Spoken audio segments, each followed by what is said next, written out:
There's a tale, long lost in pages filled with knowledge, long lost in books filled to the brim with amazing stories of huge sea creatures and mermaids. Stories of men provoking the flames of a huge tiger, journeying with a lion to wondrous places, and a winged cat commonly known as a griffin. But I doubt you've ever heard a story such as the one that blossoms from the tale of two young children, one of the flames and one of the sea. In the city of Saruzlama, the canal has run dry. Stains of blood and bone lay thick where water once showered, and two unlikely heroes are chosen to unblock their town's water source. How can he be so relaxed? Why is she so tense?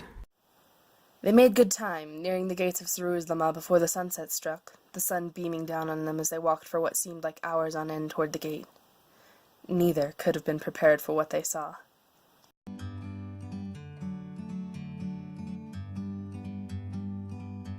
Like a bird on a tree, I'm just sitting here. I got time, it's clear to see. From up here, the world seems small. We can sit together. It's so beautiful, you and me.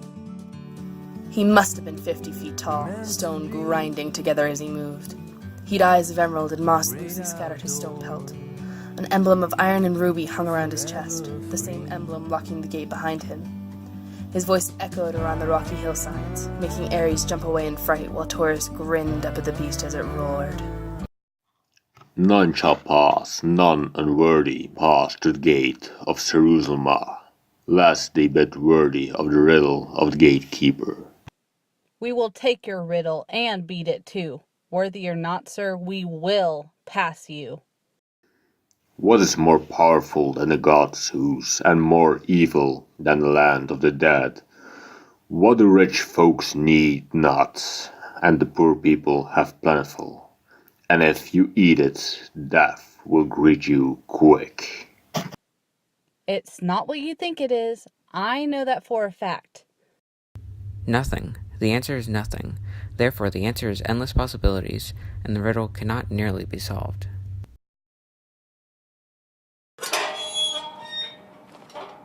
If you bring unwanted trouble back to Saruzlama, you will not be welcomed back. Quinrus bounded across the path as they walked through the sun-dappled forest.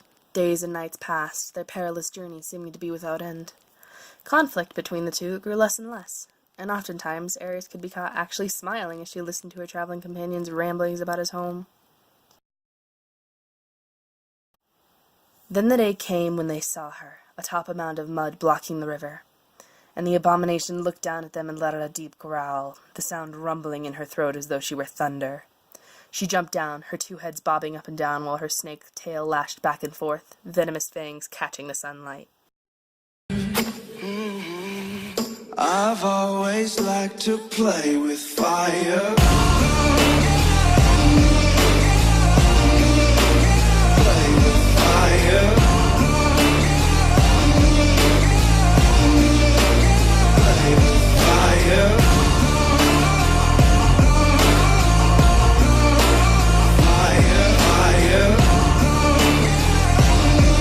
I've always liked to play with fire. Watching as the flames get higher. I've always liked to play with Rite of passage, classic habit, matching the gas tank. Ooh, that's right, shit. Unstoppable, legendary animal. Digital justice, now you're gonna help us. Hail to the king and queen of the ruckus. Money wired, no denying. I've always liked to play with fire. The battle was long and hard, the two giving it their all. Finally, Aries threw one of her knives in a fit of rage, striking the beast in the chest. A burst of magic sent the two stumbling away before there was silence. Peace rang out from the valley, and with the water source unblocked, the two were back home in time for summer. Hi guys, I'm Aries Studios, and I really hope you enjoyed that little bit. This metaphorical take on my freshman year of high school is nearly 100% true, in a sense. This year I've struggled with my friendships and my identity, been handicapped by anxiety and paranoia constantly, and consistently told myself, you are not good enough. Try harder, do better. I've staggered along the side road of success with the bruises and broken bones of being bullied, and I made it. I get to stand up here today and tell all of you that I am not all that I was called. I am more than I was last year, and merely a fraction of what I will be in the future. I know what it's like to be in a rut and feel like nothing is ever going to get better, but I promise you, you are powerful. You will get through this. At some point in your lifetime, you will be able to look at someone who told you who you would be and say no. You will be able to be who you are, and you will power through it. You will be amazing. So with a bow and a farewell, I bid you goodbye.